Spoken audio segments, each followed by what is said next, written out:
right, thank you guys so much for coming to the One More Idea podcast. This is Michael Moore here. I'm Mike DeLuna. And today, we're going to help you, break through, get that good idea, that breakthrough, life-changing idea that you need to get to the other side of whatever it is you're trying to accomplish, whether it's goals, whether it's dreams, ambitions, whatever it is, we want to help you. And, Thomas Edison says, I have not failed. I found 10,000 ways that won't work. Yeah. And we say all he needed was one more idea. And that's why you see the plane going off. That's one more idea coming off. Just that one idea that you needed. It's not, he didn't fail 10,000 times. Yeah. He just had a 10,000 step process. And all he needed was to find that one step that would help him achieve greatness. Yeah, right? absolutely. I love that quote, man. I use that all the time. So, shout out to all of our listeners. We're excited to be doing this with you guys. Obviously you can see we got a banner. Yeah. We got the cool mics. We got the cool setup. We got the video. We are rocking and rolling and, for sure. Growing and just trying to make improvements and do everything we can to bring you guys the best content that we possibly can. Yeah. So, shout out to you guys. Thanks for following us. Yeah. And why don't we go ahead and jump into some blitz ideas? Let's do it, man. So, one thing we do that's just really easy is to pull up some just motivational quotes. Yeah. And, because inspiration doesn't have to be complicated. Yeah. It's as simple as just going to Google and, and I'm sure you'll be thinking of some ideas while I talk about some of these, but let's see what we got today on the old Google. All right. So push yourself because no one else is going to do it for you. Yeah. That's good. That kind of comes down to responsibility. Yeah. Yeah, it is. Let's see. And we talked about this one last time. Success is not final. Failure is not fatal. It is the courage to continue that counts. That's a good one. Mm-hmm. Yeah, that's a real good one. Never give up, This is good. I love this. Don't stop until you're proud. Oh, wow. And I heard it, that just like sparked something in me. I heard a songwriter talking about, his name is Jacob Collier.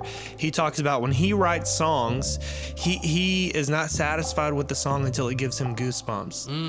And if he is inspired and motivated by the song, then he's like, okay, that's a good song. And he just keeps going until he finds that. Wow. So, yeah. Wow, that's interesting. What are some of your thoughts on that, Mike? I think out of those, I like the first one where it talks a lot about, for me, not giving up, like not quitting. And that's, to me, one of the main reasons why I love the second season of this podcast and that we now have video.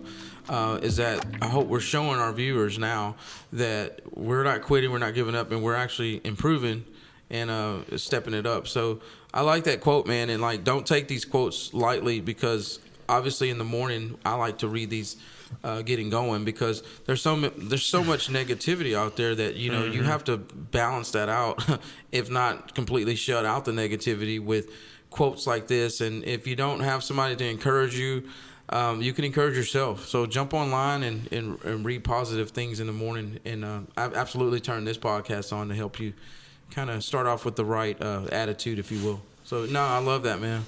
Okay, you know what time it is, Mike. It's time to bring some joy to you people. So, bad dad jokes. Come on. Let's hear it. What do you call a dog that's a magician?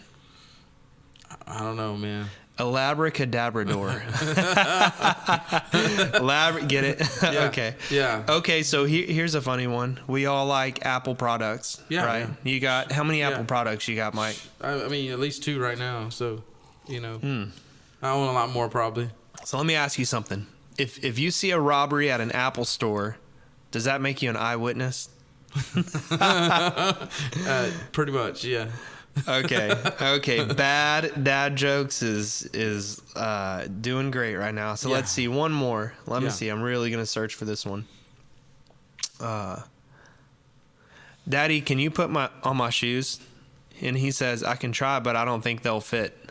Oh my God. Bad dad jokes. Bad dad jokes. They're for sure. so bad. Yeah. But it puts a smile on your face. It makes you laugh. Laughter is the key to, stress reduction or whatnot. So, yeah. The Bible, what does the Bible say about, a good word in a timely place is like honey to your soul, or I probably butchered that, but just that joy, brings like, it'll like lift you up. You know, sometimes you just need a little bit of joy. And I know, bad dad jokes is maybe corny or cheesy, but man, I just hope that not only are we giving you a good idea, but we're giving you some joy today. For sure. And so why don't we jump into the big idea, and maybe you can kick it off, because I know you had some ideas and we were gonna both kind of merge them together.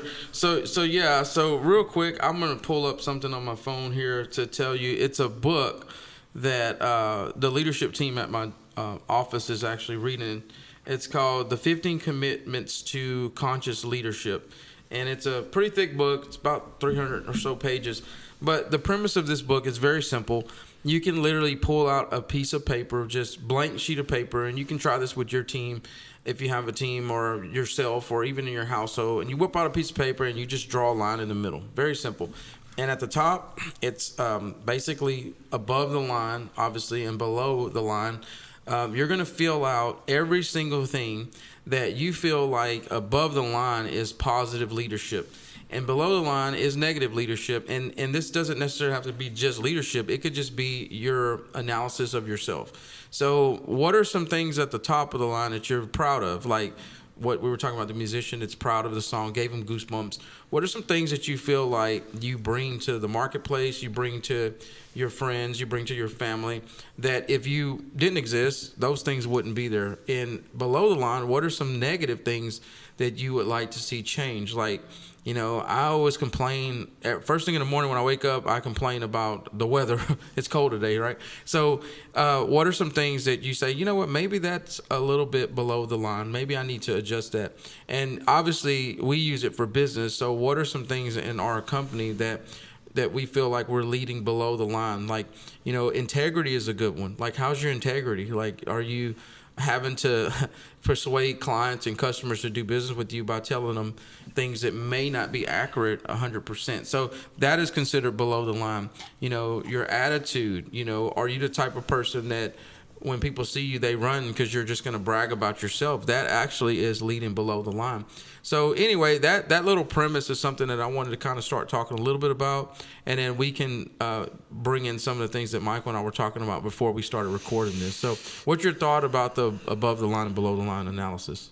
Yeah, I think always taking like a step back. And you probably hear me, and even on the show, you guys probably hear me talk about this a lot. I think it's so important to always take a step back and evaluate yourself and just kind of see how you're doing. And I think if anything else, like one of the things you can take from what Mike just said is this is a great way to take a step back. Like we talked about the dashboard. The dashboard. I think in the very first episode we ever had. And you can add that to your dashboard. It's just like taking a step back and asking yourself, how am I doing? And then I think it's a great exercise to draw the line and be like, am I above the line? Am I below the line? And just kind of see, where do you fit? And I think also you can take it a step further and apply that to your strengths and your weaknesses and see like, okay, where do my strengths lie? Where do my weaknesses lie? And see like, okay, if I'm not that good with, like you said, integrity, and I just don't know how to do sales great, instead of like, doing things that might be questionable or frowned upon, maybe I can get some training, and maybe that's a weak area, but what are my strengths? And let me focus more on my strengths, and how can I utilize my strengths to help me with my weaknesses, or how can I staff my weaknesses?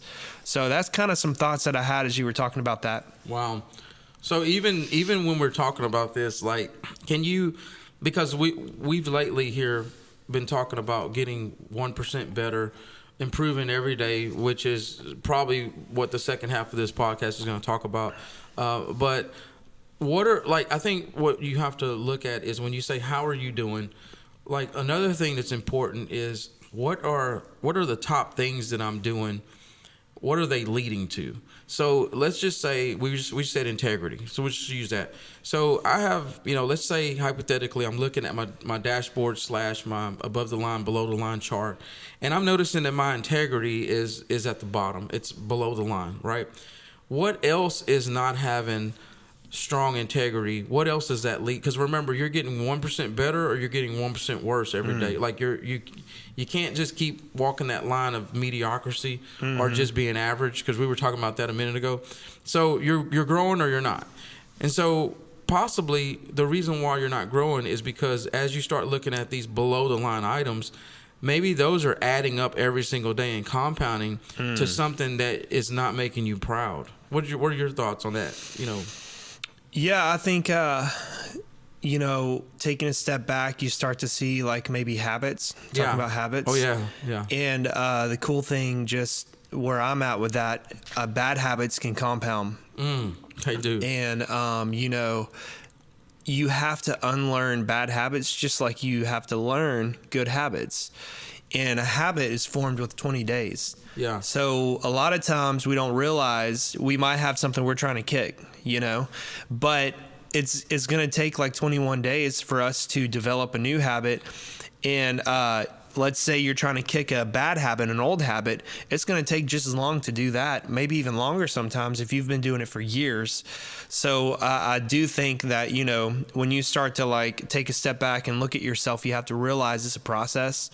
Rome wasn't built in a day, you know? Yeah, for sure. And to rebuild yourself and to get these good habits and stuff, I think there's a definite process to it. Like you have to become aware of them. Like they say, the first step to, recovering addicts is to admit you have a problem. That's right. Yeah. So I think the first step is you have to realize that there's a bad habit there and call it as you see it, be honest with yourself. The second step is like begin the process of like overcoming that and doing the things that you have to do to overcome that, and there's a lot of channels that you can go through. Yeah. I was thinking the other day, I want to start exercising. Actually, I was thinking about this today. Yeah. But I don't like exercising by myself. And it's not that I don't know what to do. I'm just a people person. Yeah. And I would rather do it with somebody else. So I thought about doing a Facebook post, and this is, okay, so in my mind, I'm like, I want to exercise. I've been wanting to do it. The desire's there for weeks now, but I can't find the motivation to do it. So I've just been like meditating on it, thinking about it. I want to start a good habit. And this is kind of what I'm talking about with the compounding negative things, right? Or bad habits things. So what you have to do is you have to think, okay, how do I work? Well, I was thinking the other day, man, I really like spending time with people. I like calling people. I told somebody I like going on a road trip and just talking to somebody the whole time, on the phone or in the car. Right. So I was thinking, what if I applied that to exercise? And then I was like, well, maybe I could do a Facebook post saying, hey, would anybody like to exercise? I know what to do, but I just need somebody to be there with me. And then I was like, well, what if there's somebody who doesn't know what to do and I could help them? And which is another channel for me, a strength. I love to help people. Right. So then I begin to think, well, what if I did a Facebook post? Hey, I'm looking for somebody who would like help with exercise and physical fitness. I will train you for free. I just want somebody to work out with, and I'll work out with you, and it's just kind of an interesting way to create a new habit by utilizing my strengths. You see what I mean? Yeah. So and I would say to the people listening to this podcast, I just think that's a creative way to think outside the box. What are ways that you can utilize your strengths to help you form good habits that maybe you're like, I don't want to do that. I'm not good at that. Because my problem is that I didn't like working out alone. I like being around people, and I like talking to people, and I like helping people. So not only am I probably going to find some people who want to exercise, but I'm going to be utilizing my other strengths as well while I'm forming a good habit that is beneficial for me. So wow, that's awesome. I love it. Love it. We were, speaking of good habits, we were having a quick conversation in the office before we started recording, and we were talking about practice. And so why don't we go ahead and start kind of diving into that, because again, below the line, above the line, below the line could be that the overall goal is to learn something new, and the overall perception is that you're going to have to spend a lot of man hours, woman hours, study time, whatever, to get to a certain level of mastery, which is another podcast that we can definitely talk about, because mastery is a whole ball of wax in itself. But let's just say you want to go from being an amateur to mastering something. And Michael brought up a really good point is that, we were talking about practice. And so if you want to bring that up, man, I'll throw out a couple ideas and some things that help me with, practicing things in my business life, personal life, and other things to help me get better. So, and I'll even start talking about public speaking, how I went from being shy and quiet and scared of a crowd to now any chance I get to speak, I'm on it. And so anyway, if you want to introduce the subject of practice, let's kind of dive into that, Michael. Yeah, so how about we kick this off with some quotes about practice? Yeah, let's do that. So Albert Einstein says, in theory and practice are the same. In practice, they are not. So that's an interesting one. Wow. Here's a cool one. The difference between ordinary and extraordinary is practice. Oh, wow. Which I think is a good one. That's a real good one. Excellence is not an art. It is the habit of practice. Let's see. Oh, that was Aristotle. Wow. So no matter how talented you are, your talent will fail you if you are not skilled. Skill is achieved through practice. Work hard and dedicate, and then it actually cuts off. But I'm so glad that I read that one. I'll read one more. This is kind of funny and kind of a tough pill. If you don't practice, you don't deserve to win. Oh man! Ouch! Ouch! So back to that one about talent, though. Yeah. No matter how talented you are, your talent will fail you if you are not skilled. And skill is achieved through practice. And it has a picture of Will Smith, so I'm kind of thinking that's a Will Smith quote. Probably so, yeah. But here's the deal about practice, okay? I've taught a lot of music lessons throughout the years, like hundreds. Yeah. Lost count, really. Yeah. And what I've noticed is that with my students, you have some students who they capture this idea of practice. Okay. And then you have other students who they show up and they're like, I just didn't have time. And they never have time. Every single time I would have some of these students for years, to the point where I'd have to take their parents and be like, look, you guys are paying for these lessons, but really your student is not progressing.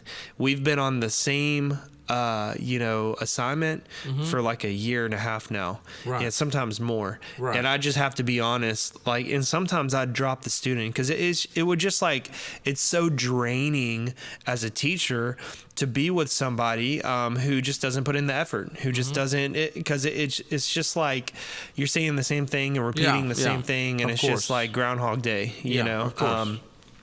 So one of the biggest things I began to do is try to teach that mindset to my students, and I had to learn how was I like that? And for me, the definition of practice was never a chore, was never like homework, it was never like a negative connotation. Like when I heard the word practice, I didn't tense up and get I can't stand doing this. I got excited because I knew to achieve the goals that I wanted. It's like yesterday for my student, I said, you want to be really good at guitar? And he said, yeah, I do. And I said, okay, well, watch this. And I drew a picture of a clock on a piece of paper. And I said, what does that represent? And he said, a clock? I said, well, what does a clock represent? And he said, time. I said, exactly. And then I wrote the word greatness on the piece of paper, and then I put the equal sign, and then I put the clock plus experience equals greatness. And practice, really what it is just time. It's just experience. And if you want to get good at anything, it's a math problem. It really is. You just have to spend more time with it, because the greatness that you want to achieve with whatever the area is that you're trying to achieve is only going to be gained with more time. Yeah. And what you do with that time, you have to be very strategic with it. And that's where, the word practice, a lot of times with my students, I'll write down, okay, 1 hour, and then I'll say, when you sit down, you need to break up this 1 hour into segments of like 5 minutes of scales, 10 minutes of, rhythm drills, like certain groupings, like groupings of 3, groupings of 4 with a metronome, and then go to like different modes, and then go to like chord studies, and then go to song studies, and then go to at the very end, like we plot out an entire hour.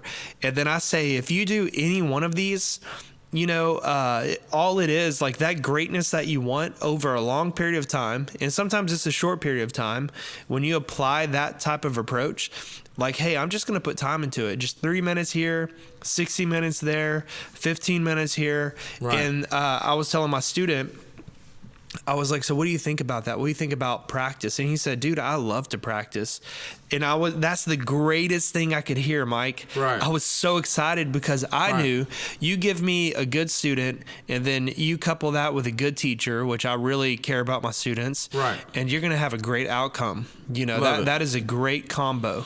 So, well, in line with what you're saying, I took the liberty to look up the word focus. Focus is the center of interest or activity.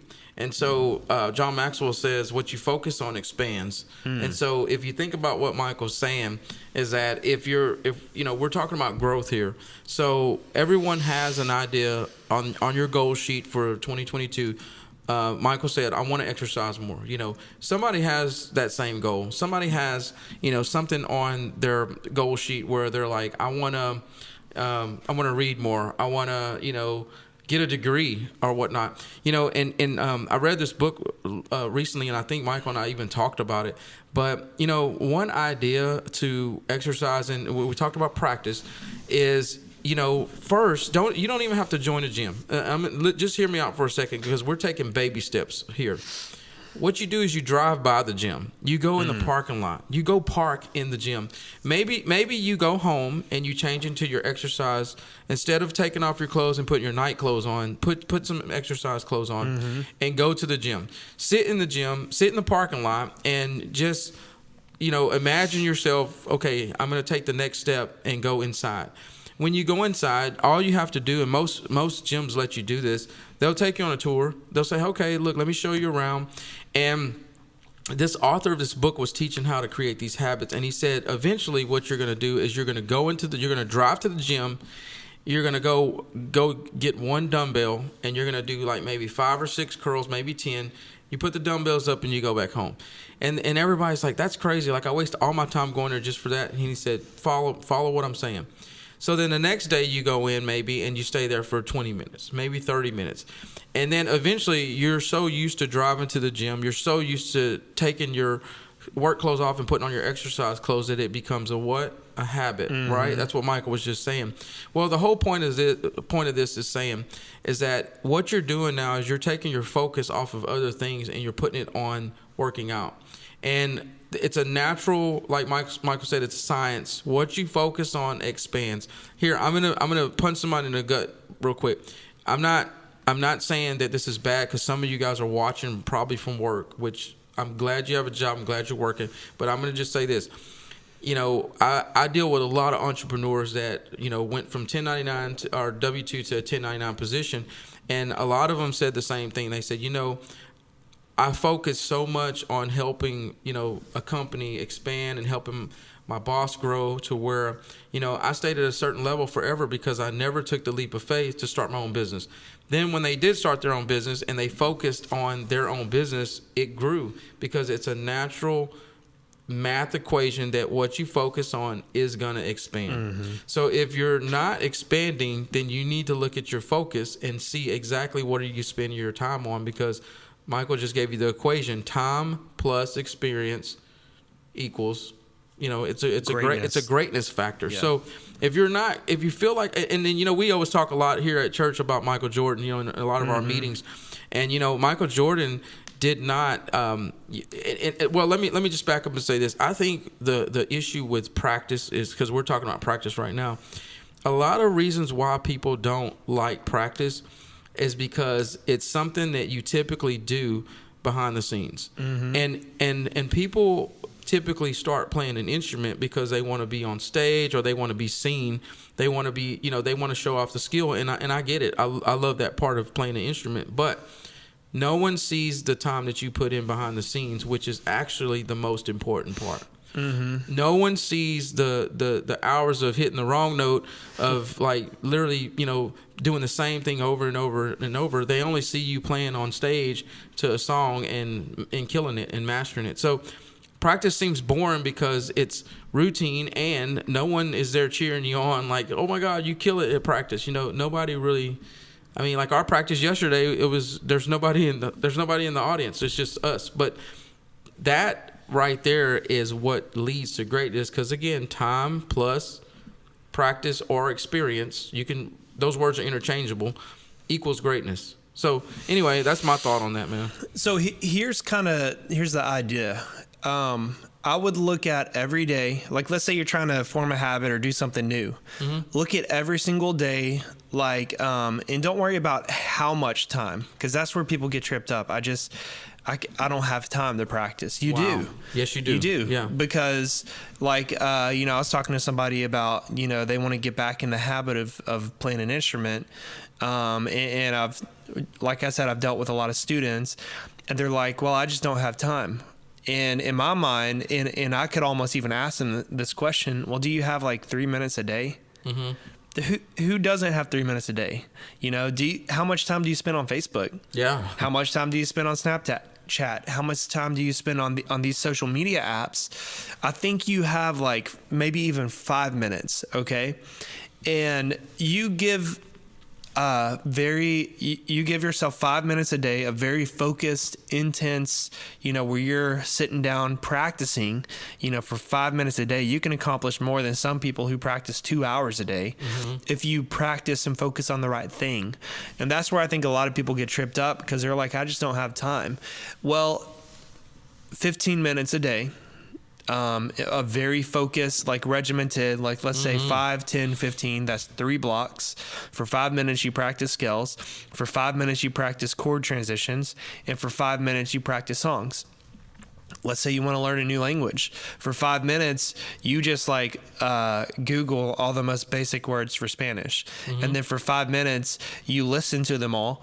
And then for 5 minutes, you try to have a very simple, basic conversation. Mm-hmm. I'm just saying you can in 5 minutes, when you put a timer on, it's actually a lot longer than you think. Mm-hmm. 5 minutes doesn't always go by like that when you're practicing or rehearsing something. So, I think a lot of people, it's a mindset, Mike. Oh, absolutely. I really think it's a mindset. Absolutely. And I think there's so much more that we can accomplish if we shift our mindset to, being open to spending just a little bit of time, because it's all, I look at it like a pie, or like that whole page concept we talked about, the paper roll. That's right. Where every time you spend a little bit more time, that is a sheet that you're putting down. And, every time you spend more time, that's another sheet. Yeah. And at the end of the year, just 1% better a day turns into 100%, or just like this compounding effect of by the end of the year, you have all these things that you've gotten better at, that it starts to compound to where you look back and you're like, oh my gosh, I've gotten so much better at this. I know how, and I was telling my student, I was like, look, like today, you learn how to play bar chords, you learn how to do chord transitions, and you learn how to do, and I listed off all these things. I was like, imagine if you learn one new thing a day, how many things, and that was just 3 things that he learned, just that one day. But what if you just learned one new thing a day for the rest of your life? You would, I can't even imagine how you would be. And this is something I was thinking about. There were people that I met in college who seemed to know everything about everything, because they spent a very short amount of time focusing, very focused, very intense, just studying everything that they possibly could. And then I've met them years later and they're still in the same place. But I have never stopped growing, since I don't know. And I don't say this to brag, but I just say I'm constantly learning something new. Right. Constantly learning a new trade, constantly learning a new hobby, constantly learning I just can't stop, because I I get that compounding effect of just 1% here, 1% there, 1% here. You know, I'm getting into building furniture. I'm starting a food business, and I don't really know what the future holds with all those 1% things I'm learning, but I do know that by doing that, I'm going to live life fulfilled. I'm going to get the most out of life that I possibly can. And I know that, you know, typically the people that are around me are inspired, so I'm making an impact on other people. And I think just this is a very big concept that if you can just get, kind of like you were talking about with Mike Tyson. Yeah. And maybe you could share a little bit about that. Yeah, so for sure, man. So I was looking through Facebook, funny enough, on social media, and I ran across this interview. And I was telling Michael about it, and this guy was interviewing Mike Tyson. He was like, look, man, give us the regimen. Like, what did you do? Did you wake up and did you, like, hit the gym for 5 hours? Did you, I know your childhood was rough. Did you have to fight every single day? And Mike Tyson, in his voice, I wish I could mimic his voice. It's so funny, but I would never do that in front of his face. But anyway, he goes, no, I didn't do any of that. He goes, you know what I did?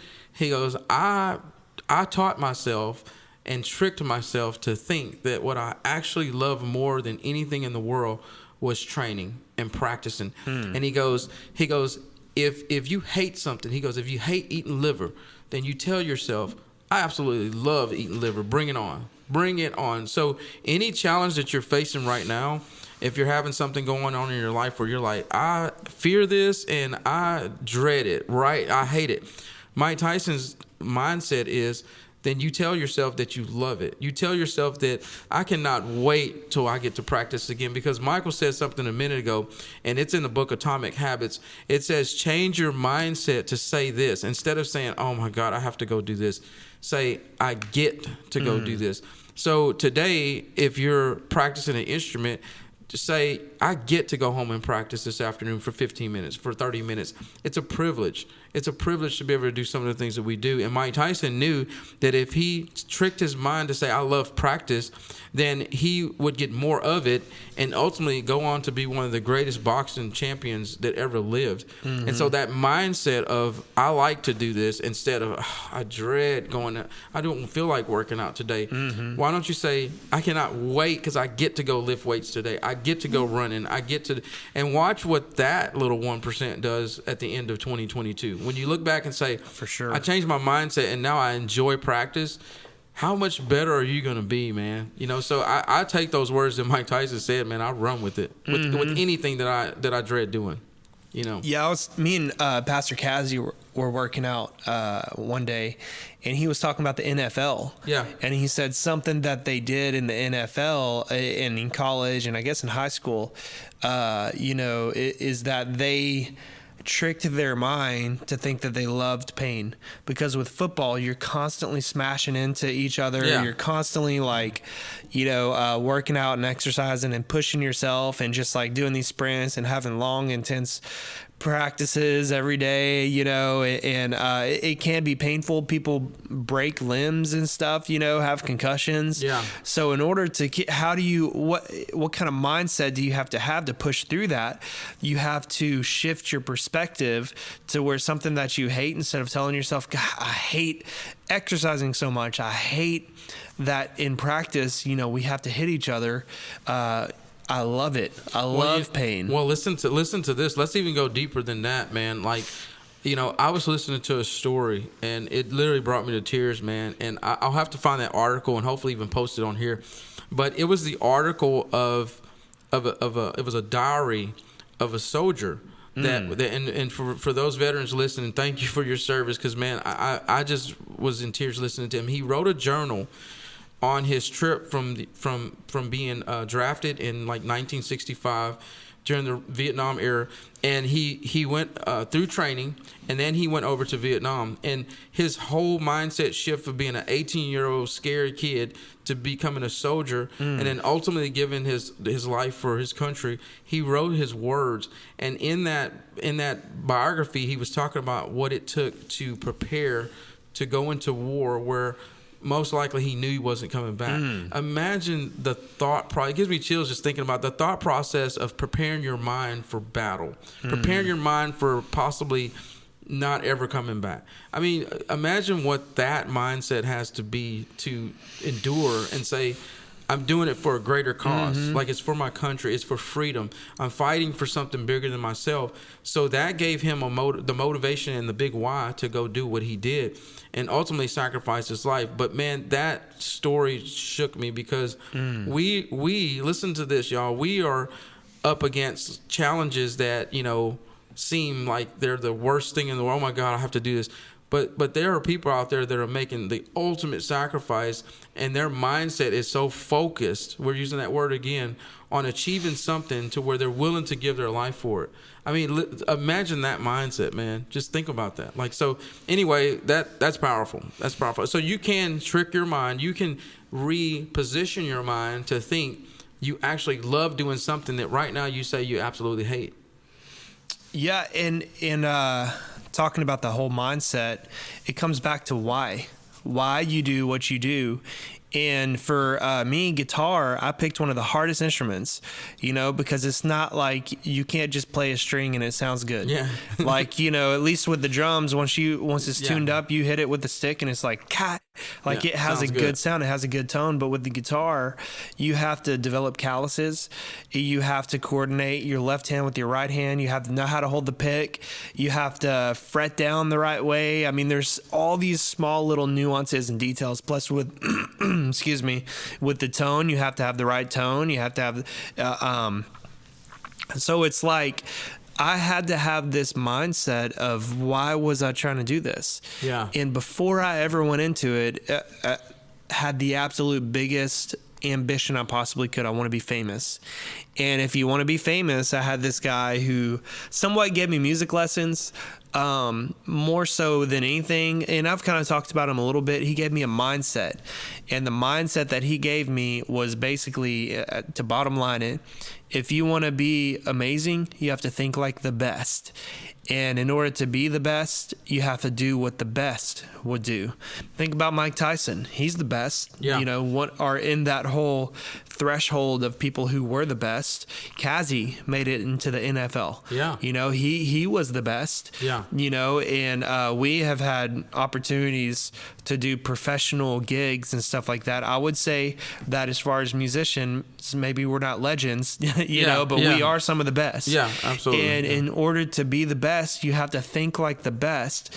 And some of the tools and the stuff that we've given you, it lines up with that mindset. And it always comes down to, with people who achieve great things, they don't just do it magically. Yeah. You know, although sometimes people do get lucky. And I know about people who get lucky. Yeah. They're at the right place at the right time, and they just happen to do the right thing, and just fate just like works out for them. And who knows the reason why. Yeah. But the people who really, really, really make a huge difference and achieve that greatness, they always have a mindset. And you can research quotes. Think about the most epic person who's made the biggest difference you can possibly think of. They always have some fancy quote that people are quoting with them, you know? Yeah. You could find like probably 50 quotes from Michael Jordan. Yeah. Tons of presidents, you know, and they always have like these certain habits that they do. I think it was like Theodore Roosevelt. Yeah. He always had a book underneath his pillow. Yeah, he did. And he believed that going to sleep, you know, he always wanted to be growing and learning and, you know, reading and ingesting things that were going to influence him to be the best leader he could possibly be. Yeah. You know, you said something, man, about luck, and sometimes the stars and the moon and everything lines up. The truth is that I did this thesis paper on lottery winners. And there are millions, probably millions, I say, of people that won the lottery. And the likeliness of them turning that money into wealth was about 1% to 2%. And the reason why it's so low is because of what Michael's talking about. It's mindset. You know, the first thing that an average person does when you win millions of dollars is you go buy that house that you don't need, the car, the rings, the necklace, or whatever. And then you have $100,000 left. And then you decide to invest, and that falls through. So, man, it's one of those things where it's better to put 1 or 2 bricks on the foundation and build it up than to just stumble across a home that's already built, because you appreciate the journey and you appreciate the learning, like wisdom of nuggets of wisdoms as you're going on. And I want to conclude on my side with this quote, basically what Michael was saying a minute ago. There's so many quotes out there, like from Michael Jordan and Theodore Roosevelt, and we always talk about the Albert Einstein quote, which is a really good one, because a lot of times we created issues, and I say, if you're accountable, you look at yourself and say, I created this situation I'm in, but there has to be something that changes in your mind in order for the result to be different, but if you want to live like other people don't live, and if you want to achieve what other people don't have, you have to be willing to do what other people aren't doing. Mm-hmm. So if you look at somebody that's practicing 24/7, and you're like, I want to be that great guitarist, I want to be like Michael, well, imagine what this guy's put in behind the scenes. Imagine what he does 15 minutes a day. Maybe it's not. I've heard of amazing guitarists, and I listen to their story because I'm all into music. And man, these guys would literally sleep with their guitar. They would take their guitar to school. They were immersed in being. And Michael says this before. You want to learn a language? Then you want to learn Chinese? Then I'm gonna drop you off in China, and here you go. Submerge yourself in the culture. If you want to be an amazing guitarist, and guess what? You have to live it, breathe it, sleep it, whatever it takes for you to be great. But what he said and what I'm saying now is your why has to be bigger than anything else. And here's another thing, man, and I'm going to end my point. But, here's how you know your why is super, super big.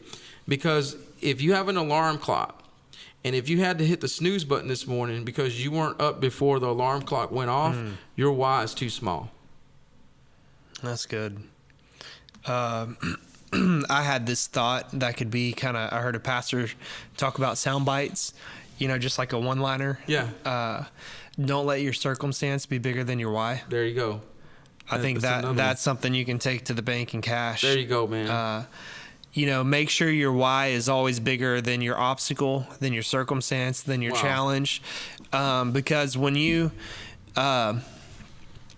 have situations, sometimes like a desperate situation needs a desperate solution. Mm-hmm. And a lot of people, what they're doing, and I know somebody personally who they have a desperate situation and they're treating it like, just casual, just not a big deal. Yeah. I'm just gonna, it is what it is. Yeah. And this is just something we're going through and we'll figure it out. And just hunky dory and like, like heavy, hard thing to deal with.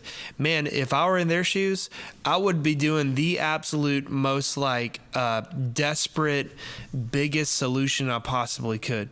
Like if somebody has cancer, they don't just and some people do. This is a thing, and I'm not speaking lightly about this, okay? I know it's a hard thing, but typically when somebody has cancer, they treat it like, oh my gosh, I need to go to the doctor. Yeah, right? For sure. The doctor. They don't just go to anybody. They go to the doctor, a trained, licensed specialist, and they get the treatment that they need. And I think sometimes we deal with things and we don't go to the right outlet or the right channel that we need to, Love it. Like if I have a serious issue with finances, it's good to take advice from, friends and family and, maybe even leaders in a church or stuff like that. But if I really, really, really want to make a difference in my finances, who do I go to? Yeah.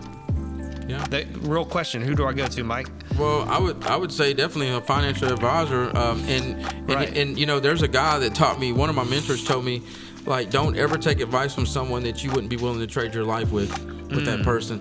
And so when I look for attorneys or financial advisors, man, I want somebody that's where I'm trying to get to. I'm like, dude, I want to be where you're at so you can advise me. So counsel and advice is also something you have to be very careful of where you're getting it from, right. So, but if I'm going through a life crisis, like with marriage, I'm not going to go to just any Joe Blow friend. That's right. Exactly. Which I don't mind. There's nothing wrong with talking to a friend about your problems. Sure. To like support you as you have solutions and things that you go through it. That's right. But the best, absolute most best solution is to go to the person who's qualified, the person who's certified, the person who that's what they do. Yeah. That's their strength. That's their area of expertise. That's right. And I would just encourage you guys today, and we can, I think we can kind of land the plane. Yeah, let's do it. That Albert Einstein says you cannot solve your problems with the same thinking that you used when you created them. That's right. And basically what that means in what we always say is that, we have problems and things that we found out about. And the only way that we can shift our situation and our circumstance is to change our stinking thinking, to get different thinking. It's true. And I had to do it. You had to do it. We all have to do it. And at sometimes we have some toxicity in our mind, and we just need to go through the process of getting, the better ideas in us and ingesting them. And that's what we hope today we have done for you guys. Absolutely. So thank you guys so much for tuning in to another episode of the One More Idea podcast. And any closing thoughts, Mike? No, I was just saying, the below the line, above the line, below the line is not positive, above the line is positive. That stinking thinking that we were talking about, that belongs below the line, and you have to figure out a way to get that, get to the top of that, and that starts by changing your mindset. So everything goes back to mindset. So anyway, we appreciate you watching as always. All right, you guys stay blessed.